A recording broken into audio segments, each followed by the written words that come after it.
Espero que hayan podido pasar lindos tiempos en familia, que hayan podido disfrutar mucho de las festividades, pero sobre todo deseo que no se hayan perdido la Navidad. Y ese es el tema que vamos a tratar en esta mañana. Porque aunque ustedes no lo crean, no es de sorprenderse que hay muchas personas que se pierden la Navidad todos los años. Hay muchas personas que en este tiempo se conduelen de la necesidad de otros y comienzan a pensar, algunos en los niños. Comienzan a decir, bueno, necesitamos llevarles a los niños. Los niños necesitan por lo menos tener un pequeño presente, un obsequio, algo. Otros, como lo habíamos hablado la semana pasada, pensamos de que tal vez este debe ser un tiempo de paz y celebrar la fraternidad de la humanidad. Por supuesto, también hay quienes piensan que esta es una época exclusivamente de diversión. Ya es Navidad y el cuerpo lo sabe, por poco dicen, ¿no? Y entre una y otra cosa se va diluyendo el verdadero sentido de la Navidad y hay quienes la pierden. Hay quienes la pierden porque dicen que esta es una fiesta pagana. Aquellos que aseveran de que la Navidad es una fiesta pagana, creo que deberían irse a vivir en Marte. ¿Por qué? Porque realmente después de la historia de la humanidad, después de miles de años de la historia de la humanidad, casi todo está impregnado de paganismo. ¿Alguna vez has usado, en el caso de los caballeros, han usado la corbata? ¿Sí? Si la han usado y tú piensas que el paganismo debe ser desterrado, entonces deberías dejar de usar la corbata. Si tú lo googleas, vas a ver de que el inicio de la corbata aparece en Egipto con la diosa Isis. Y entonces, pues debes de ser coherente con esa forma de pensar. Si tú dices, oh, este es el escritorio de Dios, desde ahí se predica la palabra. Bueno, si tú lo googleas y ves de dónde salió el uso del atril, tiene un origen muy pagano. La ropa que tú estás puesto, los modelos, el uso del pantalón en varón y en mujer independientemente, tiene orígenes paganos. La Navidad tiene un origen pagano y nadie puede decir que no. En el siglo 400, el obispo de Roma fue consultado acerca de que se ponga una fecha y a partir de esa fecha fue el 25 de diciembre la Navidad. Obviamente todos los eruditos, los teólogos concuerdan de que la fecha no concuerda, ni siquiera concuerda el año, porque según la misma palabra de Dios y los eventos que se nombran en la Biblia, con respecto al nacimiento de Jesús, probablemente nació entre el 6 y el 4 antes de Cristo. Sí, así de loco es. Jesucristo nació entre el 6 y el 4 antes de Cristo. Son cosas que la palabra de Dios nos lo va mostrando y los estudios lo van mostrando. Entonces, definitivamente sí es pagano. ¿Por qué? Porque generalmente en Europa en esta época es fría y la gente dejaba de trabajar en la tierra, entonces se dedicaba mucho a la fiesta. Entonces había mucha fiesta y mucho bacanal. Entonces el obispo de Roma dijo, quitemos estas fiestas, tratemos de darle un matiz un poco religioso y calculó que más o menos estas fiestas terminaban el 25. Y entonces puso esa fecha. Entonces fue una fecha más arbitraria que propiamente una fecha basada en un estudio o algo por el estilo. ¿Por qué cuento esto? Porque nada más quiero hacer notar de que si nuestros argumentos para saltarnos la Navidad o perderla o verla como una fiesta pagana, simplemente deberíamos dejar de practicar las vacaciones. ¿Les gustan las vacaciones a ustedes? Sí, el origen de las vacaciones es muy pagano, ¿no? El aguinaldo, los décimos que se reciben, ¿sí?, son extremadamente paganos, hermanos. Es más, ¿ustedes han visto las imágenes que tenemos en el dólar? ¿Han visto la pirámide, el ojo y todo eso? Hermanos, si ustedes creen que tenemos que despojarnos de todo lo pagano, comiencen a despojarse de sus dólares, hermanos. Tranquilos, yo puedo recibirlos, yo soy un pagano. No, es una broma nomás. Pero esa es la verdad, hermanos. Deberíamos ser coherentes con esa forma de pensar. ¿Sí? Entonces, pero esa no es la razón por la que la mayor parte de gente se pierde la Navidad. Hay mucha gente que se pierde la Navidad porque no sabe cuál es el verdadero sentido. Solamente lo ve como lo que habíamos dicho. Tal vez es una fiesta para los niños, es una fiesta de fraternidad o simplemente es una fiesta.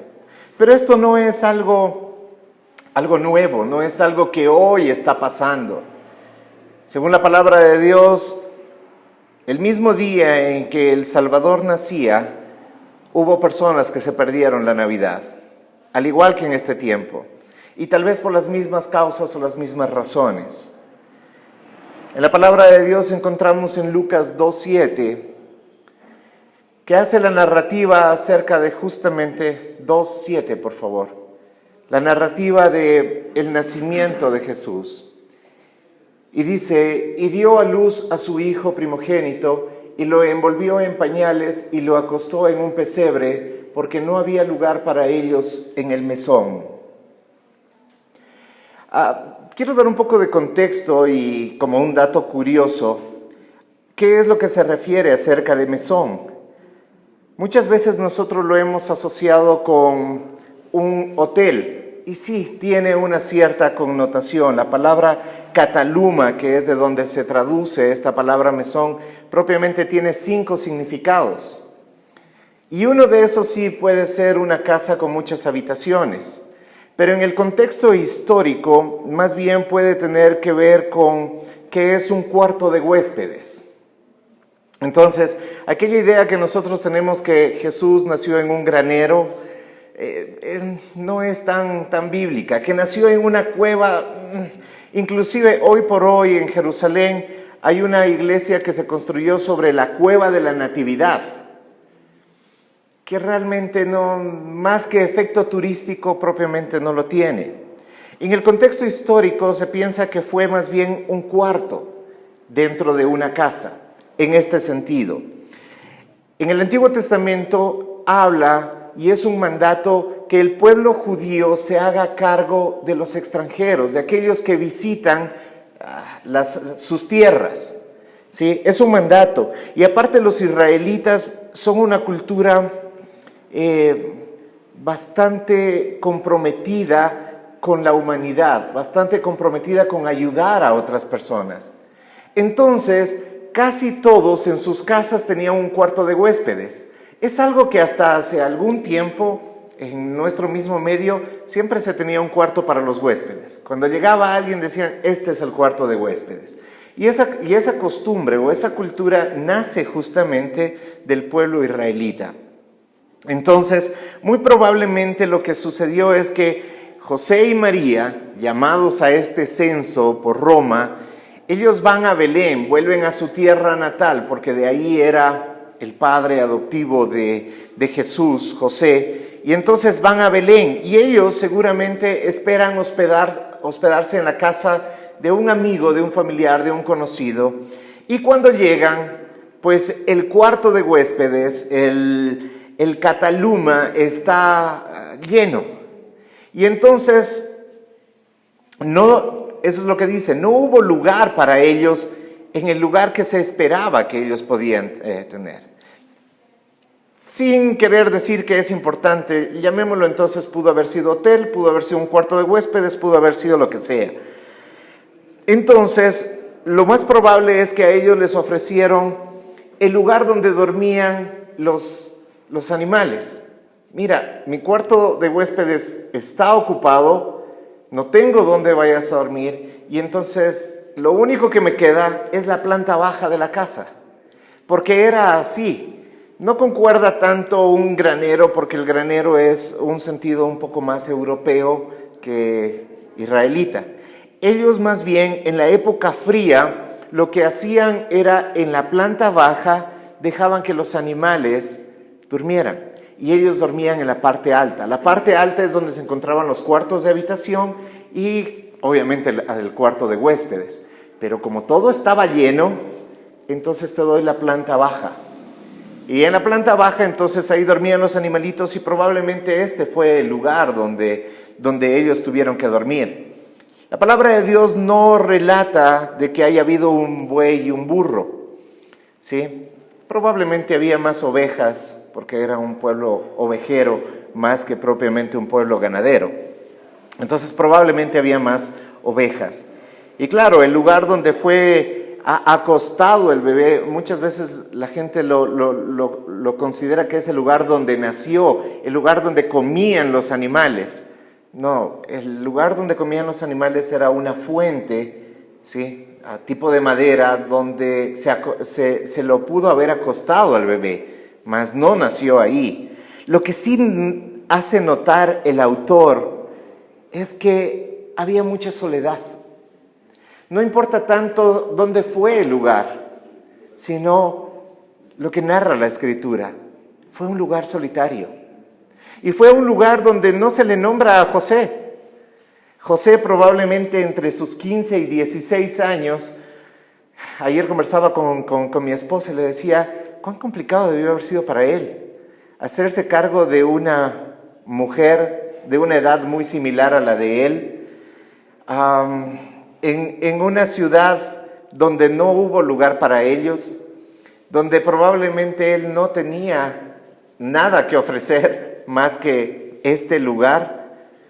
Entonces para él debió haber sido también difícil, ¿no? Y conociendo a los varones de nuestro tiempo, generalmente cuando nacen los niños se quedan nomás afuera, se quedan a un lado. Porque no se lo nombra a él, pero sí se nombra a una mujer que da a luz a su primogénito. Aquellas mujeres que han dado a luz deben saber cuán complicado es eso. Las horas de parto, el dolor. ¿Te imaginas? El pueblo israelita es un pueblo que se preocupa, como les decía, mucho por la gente. Tenían parteras, tenían gente que debía estar con María en ese tiempo. El problema no es, porque a veces pensamos que el mesonero es un hombre cruel y frío, les dice, no hay lugar para ustedes aquí, váyanse. No, probablemente les dices, mira, no tengo más que ofrecerte que ese pequeño cuarto y bueno, pasen y todo eso. Pero ve el estado en el cual se encuentra María y no es capaz de llamar a una partera. No es capaz ni siquiera de decirle a su esposa, oye, abajo hay una mujer que está dando a luz, ¿por qué no bajas? Y probablemente es porque este hombre está muy ocupado. Y esa es una de las causas por las cuales podemos perdernos la Navidad, por nuestras ocupaciones. Estamos tan ocupados entre todas las cosas que hay que hacer normalmente, súmale todas las cosas que hay que hacer en esta época. Normalmente no estás preparando un pavo, no estás preparando una gran cena, no estás preparándote para recibir gente, no, normalmente tienes las ocupaciones del diario vivir. Y esas ocupaciones del diario vivir generalmente en esta época no se quitan. Más bien a eso le sumamos todo lo que esta época sí trae, todo lo que acabo de nombrar anteriormente. Y este hombre debió haber estado ocupado atendiendo a sus huéspedes, atendiendo a aquellos sí tuvieron lugar donde quedarse en el aposento donde él estaba.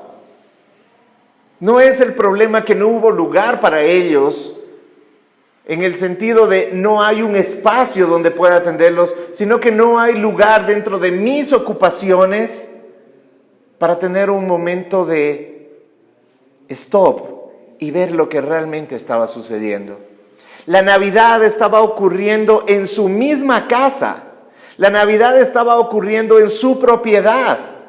Este hombre no se imaginó que su mesón, su cataluma, iba a formar parte de las Escrituras e iba a ser nombrado cada vez que esta fecha se venía.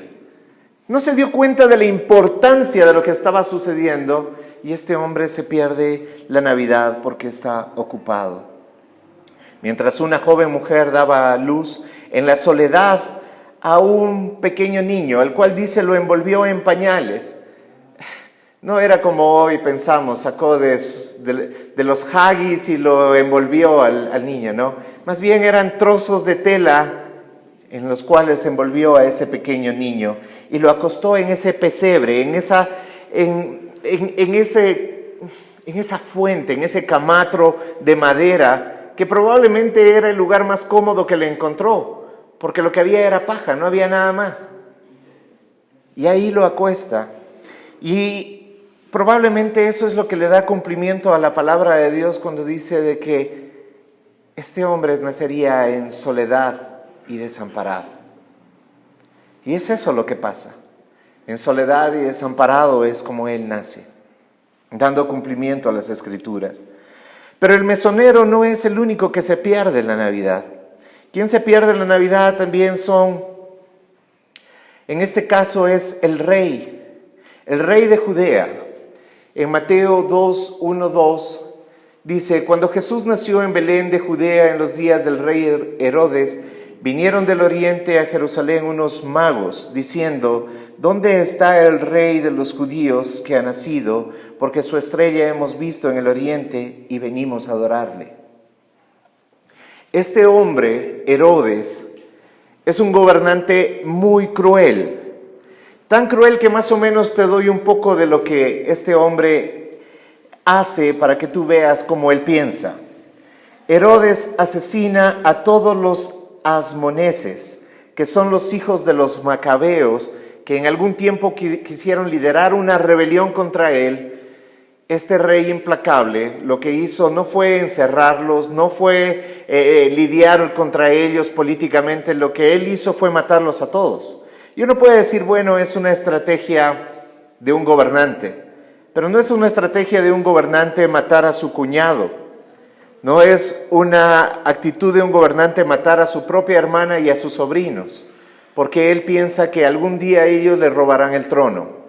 ¿Por qué tenía tanto miedo? Porque Herodes no le correspondía el trono, ni siquiera era un judío, sino que él, por tejes y manejes políticos con los romanos, llega a tener ese sitial. Y tiene tanto miedo de perder su posición que hace actos tan cruentos como esos. Todos conocemos lo que él hizo cuando se enteró de que iba a nacer el rey. Cuando llegan estos magos, que por cierto no eran reyes, muchos dicen los reyes magos, realmente no eran reyes. Y tampoco eran magos como lo que hoy pensamos, que sacan del sombrero y del sombrero sacan un conejo. No, tampoco eran ese tipo de magos. Mago hacía referencia a aquellos que estudiaban la astronomía, ¿sí? No la astrología, sino la astronomía. Entonces, ellos vienen siguiendo a una estrella. Muy probablemente también los teólogos calculan de que no es que llegaron el 6 de enero, ¿no? Si ya no fue que nació el 25, tampoco llegaron el 6. Probablemente dicen que ellos llegaron entre 1 año y 2 años después. La mayoría coincide en que pudo haber sido al año 8 meses, porque todavía se habla de que encontraron a un bebé, y la palabra que se traduce como bebé está ajustado en ese tiempo, ¿sí?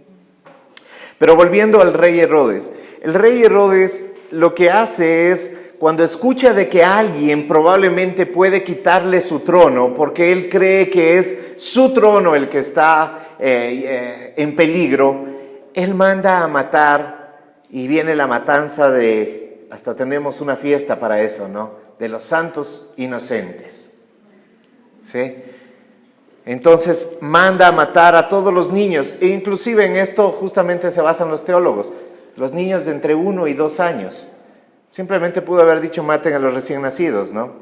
Pero manda a matar a los niños entre 1 y 2 años es justamente porque se calcula que ese fue el tiempo.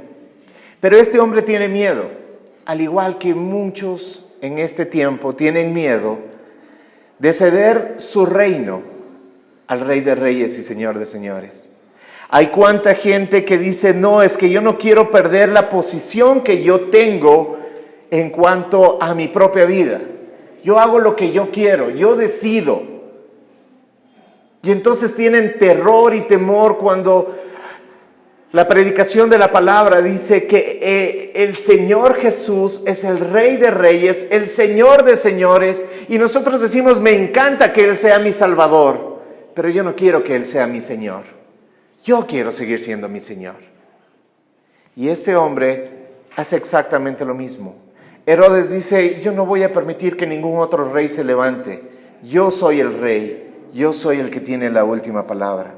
Mientras el mesonero pierde la Navidad porque está demasiado ocupado, Herodes pierde la Navidad porque tenía una vida completamente llena de temor a perder el control.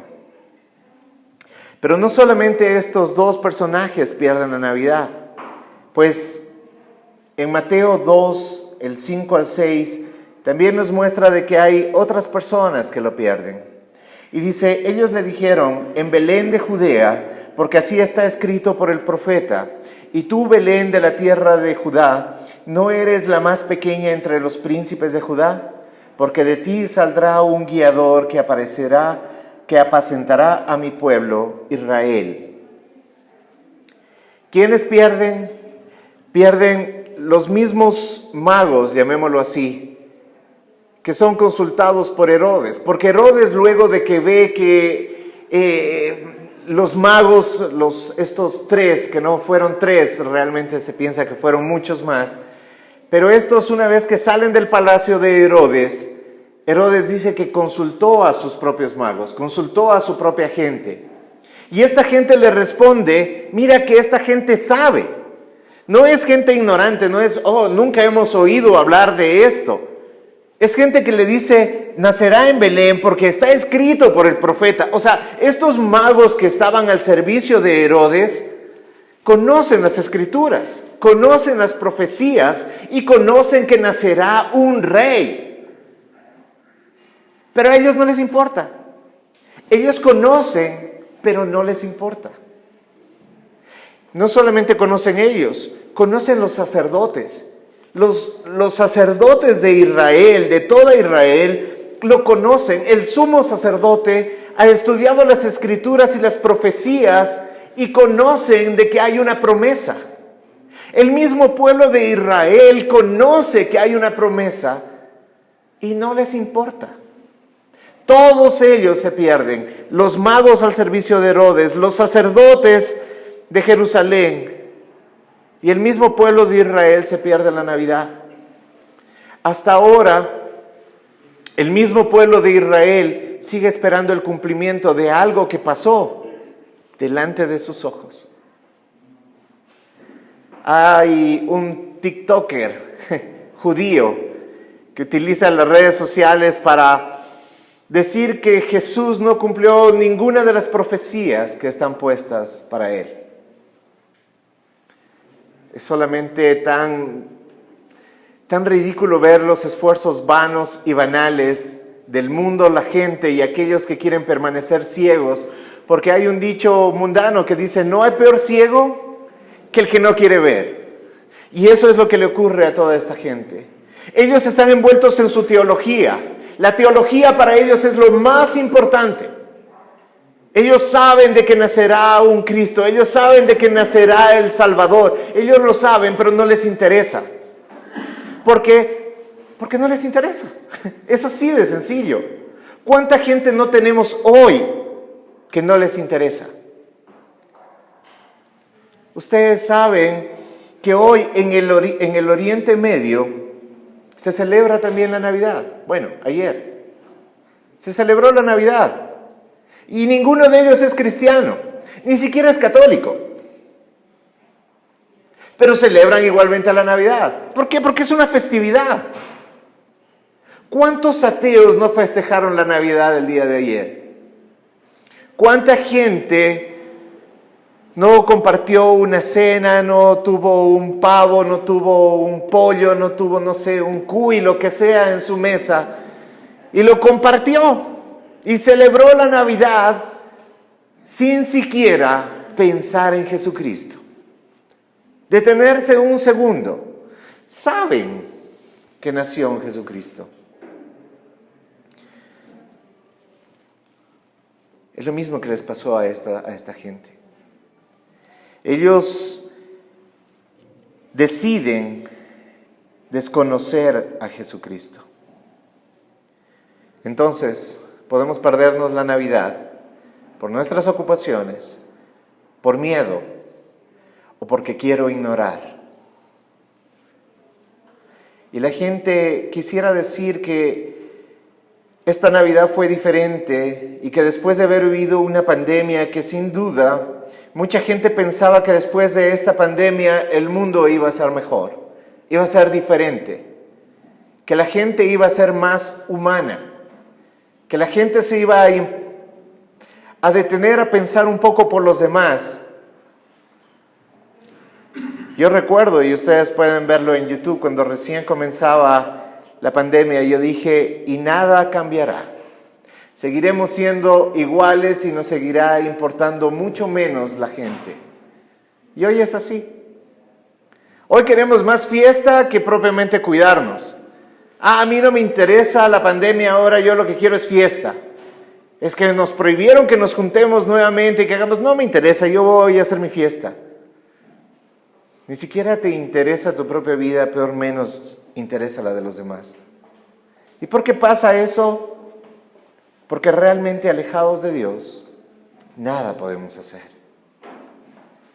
Mientras el cumplimiento de lo más grande que está plasmado en la historia y de lo que narra toda la Escritura, que es Juan 3:16, que es el mismo versículo que lo hablaba la semana pasada, que es el cumplimiento, no solamente en el nacimiento, sino todo este proceso de la salvación, de la redención de la humanidad, que expresa el amor más grande que el creador de absolutamente todo puede tener por su creación, pequeña, minúscula, insignificante, como somos nosotros.